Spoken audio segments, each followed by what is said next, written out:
नमस्कार।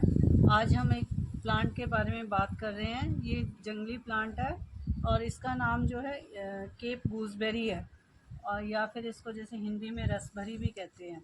ये ऐसे ही अपने यहाँ पे बैकयार्ड या कहीं और जहाँ पे मिट्टी होती है ग्रो कर जाता है।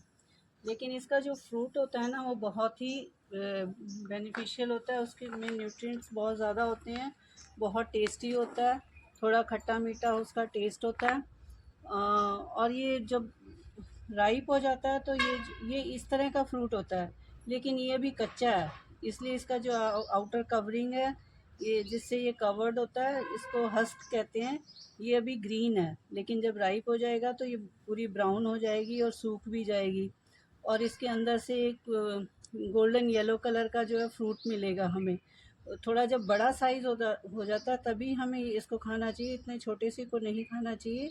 और इसको कच्चा भी नहीं खाना। जब ये ग्रीन जैसे इस स्टेज में होता है तो ये कच्चा है अभी, तो इसको इस स्टेज में कभी भी नहीं खाना चाहिए। जब ये पूरा गोल्डन येलो हो जाए तभी खाना चाहिए, क्योंकि इस स्टेज में इसमें ना सोलेनिन कंपाउंड होता है जो टॉक्सिक होता है। जैसे आपने कभी सुना होगा, जैसे आलू होते हैं, जब वो उनके ऊपर मिट्टी नहीं होती जिस पार्ट में, तो वो पार्ट ग्रीन रह जाता है। तो वो जो ग्रीन पार्ट रह जाता है वो भी इसी तरह से टॉक्सिक होता है, उसमें भी सोलेनिन कंपाउंड होता है। वैसे ही इसको भी नहीं खाना चाहिए जब ये ग्रीन होता है। और इस तरह का लेकिन एक ना टोमेटिलो प्लांट होता है, वो भी बिल्कुल देखने में ऐसा ही लगता है। उसका जो फ्रूट होता है वो भी ऐसे ही लगता है, इससे बड़े साइज़ का होता है। उसका जो टेस्ट होता है वो टमेटो जैसा होता है, और वो ग्रीन कलर का भी हो सकता है और पर्पल कलर का भी हो सकता है। वो अगर ग्रीन कलर का ही राइप है फ्रूट है तो उसको हम ग्रीन कलर में खा सकते हैं, क्योंकि वो उस टाइम पे राइप स्टेज में है, उसका कलर ही ग्रीन है। लेकिन इसका कलर तो गोल्डन ब्राउन होता है, इसलिए इसको ग्रीन में नहीं खाना। वो पर्पल कलर का भी हो सकता है, और पर्पल भी खा सकते हैं और ग्रीन भी खा सकते हैं। तो टोमेटिलो। और दूसरा, जैसे इसका नाम हमने देखा कि रसबरी रसबरी कहते हैं, तो इसी तरह से एक रास्पबेरी फ्रूट भी होता है, लेकिन वो इससे बिल्कुल डिफरेंट होता है। रास्पबेरी जो होती है, जो प्लांट होता है, वो वाइन होती है उसकी, और उसमें कांटे होते हैं, ब्लैकबेरी जैसी होती है। और रास्पबेरी हमें 3-4 कलर्स में मिलती है, रेड हो सकती है, ब्लैक हो सकती है और येलो हो सकती है।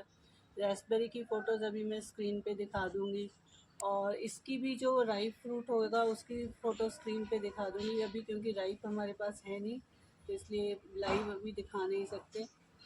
रास्पबेरी की फ्रूट की फ़ोटोज़ भी आपको दिख जाएंगी, तो आप पहचान सकेंगे कि ये सिर्फ नेम ही सेम है या सिमिलर लगता है, लेकिन हैं दोनों अलग फ्रूट। और जैसे इसका नेम हमने कहा केप गूसबेरी है, तो इसी तरह से एक इंडियन गूसबेरी भी होता है, लेकिन वो बिल्कुल ही टोटली डिफरेंट होता है। वो भी सिर्फ नेम सिमिलर लग रहा है हमें, तो आप उससे भी ना कंफ्यूज हो जाएं, इसलिए मैंने उसका जिक्र यहाँ पे कर रही हूँ। वो एक ट्री होता है जिसको हम आंवला कहते हैं लोकल लैंग्वेज में, और आंवला के बेनिफिट्स भी आपने सबने सुने होंगे और आपने खाया भी होगा।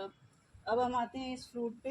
ये जब गोल्डन येलो कलर का होता है तो एक तो देखने में बहुत सुंदर लगता है, बहुत टेस्टी होता है और बहुत ही जूसी फ्रूट होता है। और इसमें जैसे विटामिन सी बहुत होता है, फाइबर्स बहुत होते हैं, वाटर बहुत होता है क्योंकि जूस होता है, एंटीऑक्सीडेंट्स काफ़ी होते हैं। और इसलिए जब हम केयरफुली इसको जैसे राइप स्टेज में खाएंगे तो ये हमें बहुत बेनिफिट्स देगा।